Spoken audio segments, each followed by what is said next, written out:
سبيل الدموع سبيل مريح، تنهدى يا صاحي كي تستريح، وبث الدعاء الخفي الصريح، يسعك الفضاء الرحيب الفسيح. بسم الله الرحمن الرحيم. الحمد لله رب العالمين، الصلاة والسلام على أشرف المرسلين سيدنا ومولانا محمد وعلى آله وصحبه أجمعين. سبحانك لا علم لنا إلا ما علمتنا إنك أنت العليم الحكيم، وعنده مفاتح الغيب لا يعلمها إلا هو، ويعلم ما في البر والبحر، وما تسقط من ورقة إلا يعلمها، ولا حبة في ظلمات الأرض، ولا رطب ولا يابس إلا في كتاب مبين. صدق الله العظيم وبلغ رسوله الكريم، ونحن على ذلك من الشاهدين. اللهم علمنا ما ينفعنا، وانفعنا بما علمتنا، وزدنا علما. آمين آمين يا أرحم الراحمين. أما بعد، السلام عليكم ورحمة الله وبركاته. Selamat pagi pada pelajar-pelajar semua. Marilah kita pakat-pakat ucap syukur kepada Allah Subhanahu Wa Taala dengan nikmat limpah kurnia kepada kita, dapat kita boleh mari sambung pengajian tentang sirah Rasulullah sallallahu alaihi wasallam. Baik, pada hisah lalu kita cerita dah tentang sirah Rasulullah. Kita cerita dah tentang dakwah Rasulullah sallallahu alaihi wasallam secara sulit ketika Rasulullah di Mekah. Dan kita akan sambung pada hari ini dakwah Rasulullah sallallahu alaihi wasallam secara terus terang ketika Rasulullah di kota Mekah lagi, belum lagi hijrah pergi kepada Madinah. Kita ulas sekali lagi Rasulullah ketika umurnya 40, ia dapat wahyu pertama serta dengan amanah, serta dengan perintah untuk sampaikan agama ataupun ajaran Islam kepada ahli Mekah dan sekelilingnya. Dan selepas daripada terima wahyu, terima perintah Rasulullah, dakwah secara sulit kerana nak jaga keselamatan diri dan keselamatan umat Islam ketika itu. Kerana ketika awal-awal Islam, umat Islam tak lagi banyak, belum lagi kuat, di dalam lemah lagi, kerana biasa hak masuk Islam awal-awal daripada golongan yang paling rapat dengan Nabi, daripada golongan keluarga Nabi tak ramai, dan daripada hamba-hamba Baik, lepas pada dakwah secara sulit selama 3 tahun di rumah Pia hak Nabi, di rumah Al-Arqam bin Abi Al-Arqam. Lepas pada tu 3 tahun, Rasulullah sallallahu alaihi wa ala alihi wa sahbihi wasallam dapat wahyu supaya dakwah dengan secara terus terang. Kerana sampai dah masa, kerana umat Islam pun mula nak banyak dah, maka Allah Subhanahu wa taala turunkan ayat fasda' bima tu'mar wa a'rid 'anil musyrikin. Maka bila jak hari itu Rasulullah sallallahu alaihi wasallam dapat perintah untuk dakwah secara terus terang, dan Rasulullah sallallahu alaihi wasallam mula panggil waris-waris yang dekat untuk buat perjumpaan, untuk isytihar, untuk i'lan. Kata Rasulullah, kata ya ni Muhammad ibni Abdullah adalah Rasul hak Allah, adalah pesuruh Allah. Maka panggil keluarga ya yang paling dekat, iaitu daripada kalangan bapa-bapa saudara, mak-mak saudara hak Rasulullah sallallahu alaihi wasallam. Maka mari jumpa. Dan Rasulullah, ya, aku adalah pesuruh Allah, dan aku dapat perintah untuk sampaikan ajaran al-Islam. Maka Abu Lahab cakap kepada Rasulullah, royak kepada Rasulullah, wahai Muhammad, hak duduk dalam majlis kita ataupun duduk dalam keliling kita ni adalah saudara-saudara, pak-pak saudara, mak-mak saudara kamu. Aku, Abu Lahab kata, nak royak hak sungguh lah ni. Tetapi sebelum ni kamu kena tahu dulu. Kata pak-pak saudara, hak kamu semua ini tak sanggup nak menghadapi semua orang Arab. Dan satu lagi, kamu kena ingat, tidak semua pak-pak dara dan mak-mak dara hak duduk di sini ni nak menyertaimu, nak bersama imu. Kalau mu tu dah, jika mu tu bawa gapo hak ya duk biasa duk semuh dah, kata seperti kata mu suruh ya semua berhala, hak tu tak payah, hak ya boleh turut selalu dah, hak ya boleh taat dak atas perkataan mu selalu. Tapi ni mu buat ajaran baru dah. Aku ni tidak biasa nak tengok orang hak nak rusak perhubungan di antara saudara dah selain daripadamu. Maka lepas pada tu majlis bersurai. Majlis bersurai lalu. Jadi sekat suk lalu dah. Maka lepas tu tak apa hari dah Rasulullah sallallahu alaihi wasallam jemput pula pak-pak saudara, waris-waris yang paling dekat untuk buat perhimpunan kali yang kedua. Maka Rasulullah pun syarah pula, royak pula kali yang kedua, aku adalah pesuruh Allah. Aku diperintah untuk sampaikan ajaran agama Islam. Apa agama Islam? Islam tiada Tuhan melainkan Allah. Tinggalkanlah patung-patung, tokong-tokong hak di semua tu minta tinggal. Maka sekali ni lepas pada Nabi kecek tu, bukan Abu Lahab dah kecek. Kali yang kedua Abu Talib kecek. Cara kecek hak Abu Talib tu lain pada Abu Lahab. Kerana Abu Talib ni jadi adik kakak dengan Abdullah, sapak semua. Pak Tula, Mak Tula, Abu Talib dengan Abdullah. Abdullah ni ayah hak Nabi. Adapun Abu Lahab tu pak saudara juga tapi dengan mak lain. Kerana Nabi tu isteri ramah. Dan Abu Talib lebih sayang Nabi, lebih rapat dengan Nabi lagi. Maka Abu Talib kecek, wahai Muhammad, kami ni semua ni dah kalau boleh nak tolong mu ni, nak terima nasihat dan nak percaya dengan segala kata-kata yang mu royak kepada fak kami semua. Yang ada sekarang, wahai Muhammad, adalah kaum kerabat kita yang kamu kumpul di sini. Dan aku seorang antara mereka akan buat apa yang kamu nak.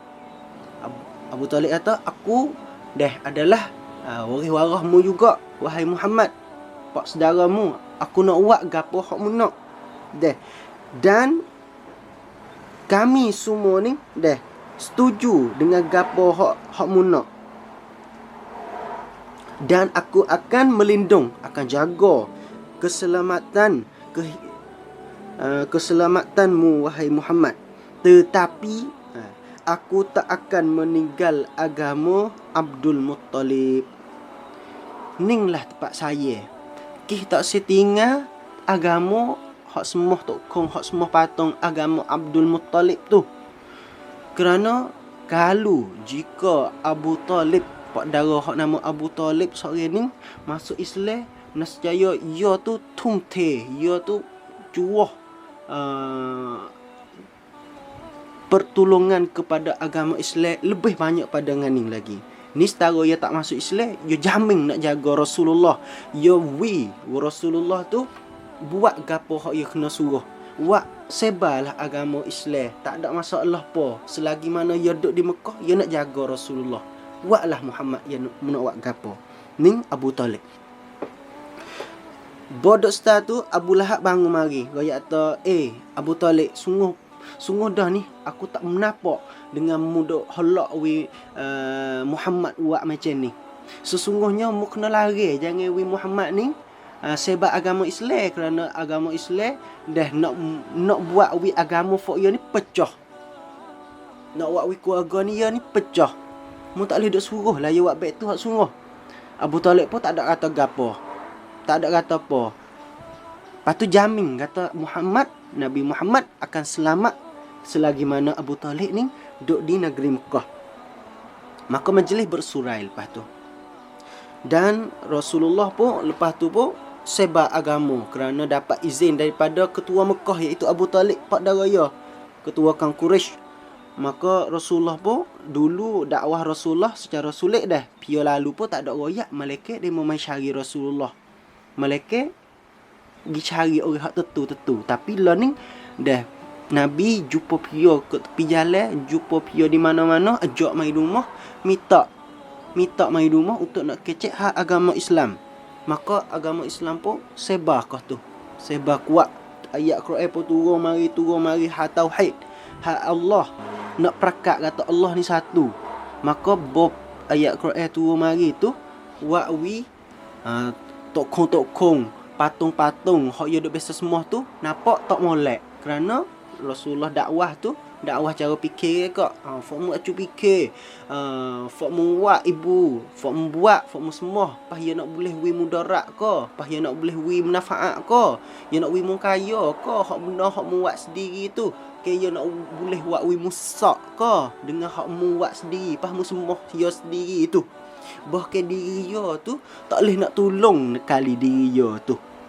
Maka jadi orang Quraisy, orang musyrikin Quraisy kah tu jadi nak murid Nabi. Kerana duk hina tokong Tuhan hak fok dia tu. Maka kaum Quraisy pun duk fikir, nak reno nak wi Muhammad ni boleh berhenti. Maka tak lain tak bukan kena gi minta, kena gi royak kok pia Abu Talib. Kerana Muhammad ni, Nabi Muhammad duk bawah jaga Abu Talib. Kerana Nabi Muhammad duk boleh buat baik ni, duk boleh seru agama Islam ni kerana Abu Talib jaga. Yo pun kaum Quraisy pun gi cari Abu Talib. Sorak fok yo nak gi kecek baik no ko Abu Talib ni. Nak wi Abu Talib jong gi minta ko Muhammad untuk berhenti agama Islam. Maka dia kira-kira gi mari tak ada dah hal lain. Kena minta kena kecek apa?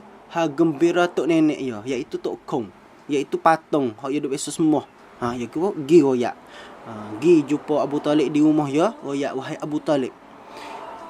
Muhammad tu dah learning tu jadi hina kepada tokong kita. Jadi hina ke agama tok nenek kita. Mintalah Abu Talib minta gilare Muhammad. Kalau dia nak harta, aku nak cedek harta nak wi dia. Kalau dia nak jadi raja, aku nak cedek tempat untuk wi Muhammad ni jadi raja fokku. Dan kalau dia nak isteri yang ramai, nak wanita, aku nak cedek wanita hak janguk sekali dalam Mekah untuk nak wi kok Muhammad. Tapi yo nak wi Muhammad tu berhenti. Nak wi Muhammad tu berhenti sebar agama Islam. Maka Abu Talib jang gi kecek dengan Nabi Muhammad. Maka Abu Talib pun jumpa dengan Muhammad royak kata, oh anak saudaraku, kaum tu dia nak wi mu berhenti sebab tu kalau mu nak harta dia nak wi, kalau mu nak kerajaan dia nak wi menjadi raja, kalau mu nak hamba dia pun nak wi di mu hamba. Mu nak gapo boleh berlaku, hanya nak wi mu tu berhenti agama Islam. Maka selalu Rasulullah sallallahu alaihi wasallam royak selalu dah ke Abu Talib. Royak kata, kalau kita biasa dengar dah, Nabi royak kata, wahai pak saudaraku, jika ambil matahari mari tak sebelah kananku, makna kata bukan makna kata tak matahari jadi berat belah kanan tu tak. Hak tu faham salah.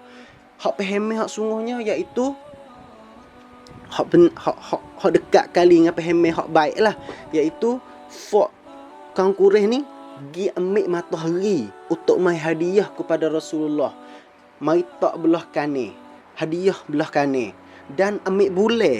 Hak mustahil nak boleh ambil, hak tak boleh jadi nak ambil. Tapi ambil boleh. Kalau ambil boleh, mari tak belah kiri hadiah kok Nabi. Nabi ada matahari, Nabi ada bulan. Setara tu pun Nabi kata, aku tak akan berhenti agama Islam.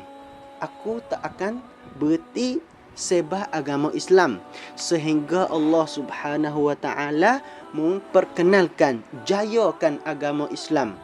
Ataupun aku ni dah terbinasa di dalam dakwah. Aku terbinasa, nak tahu aku siapa aku matilah. Manakah gitu. Nabi Muhammad tak berhenti. Malaikat tu jaya dah Islam ataupun ya tu mati dalam sebab agama. Ning cut yeun hak Nabi. Cut yeun hak Nabi. Walaupun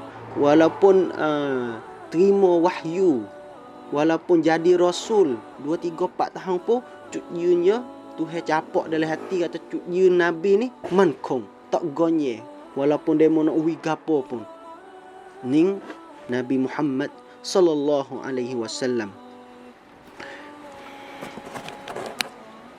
Maka sudah dengan air mata lah, kerana Abu Talib sayang ikut Nabi. Dan Nabi pun sayang ikut Abu Talib sebab Nabi duduk jak budak umur 8 tahun sampai umur 25. Nabi duduk dengan Abu Talib. Seolah-olah bapa yang kedua hak Nabi Muhammad Abu Talib ni. Iaitu sayang. Dan lepas tu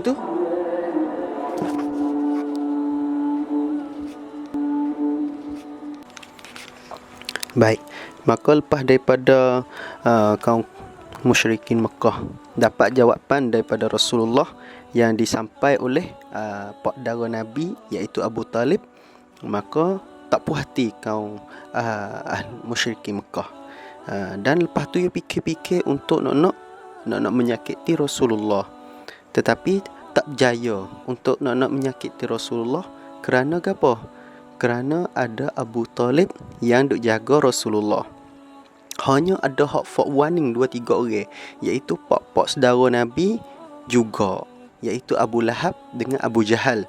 Dua orang ni adalah orang hak berani nak menyakiti Rasulullah. Tetapi musyrikin Mekah orang lain tu tak berani kerana takut kok Abu Talib. Dan kaum musyrikin Mekah tahu dah kata tak boleh nak buat gapo Nabi, maka dia fikir untuk nak muat menyakiti orang hak Nabi saya, iaitu sahabat-sahabat Nabi. Maka banyaklah berlaku tentang menyakiti hak buat siksa sahabat Nabi. Setengah daripadanya keluarga Yasir. Keluarga Yasir. Setengah daripadanya Bilal. Dan lain-lain lagi.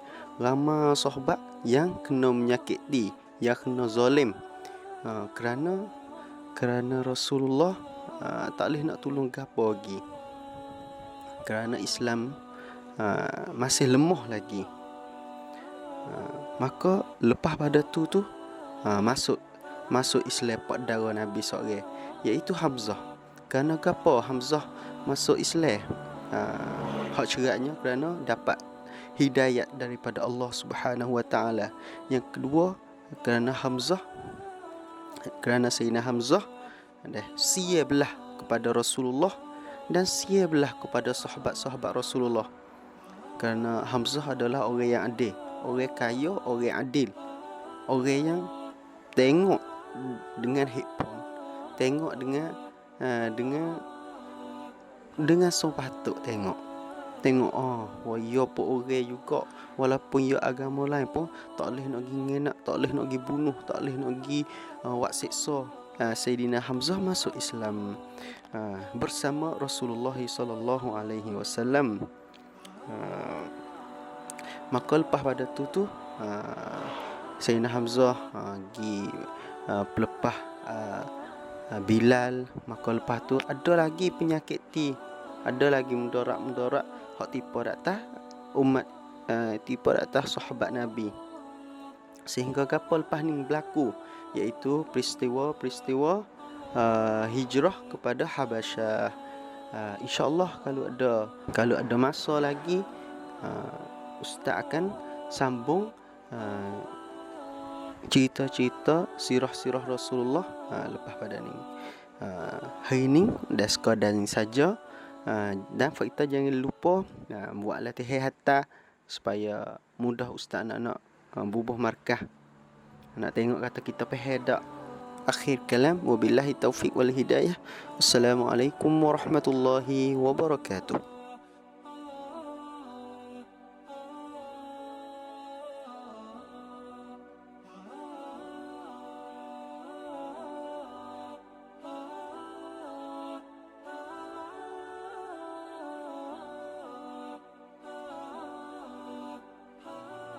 سبيل الدموع سبيل مريح تنهدى يا صاحي كي تستريح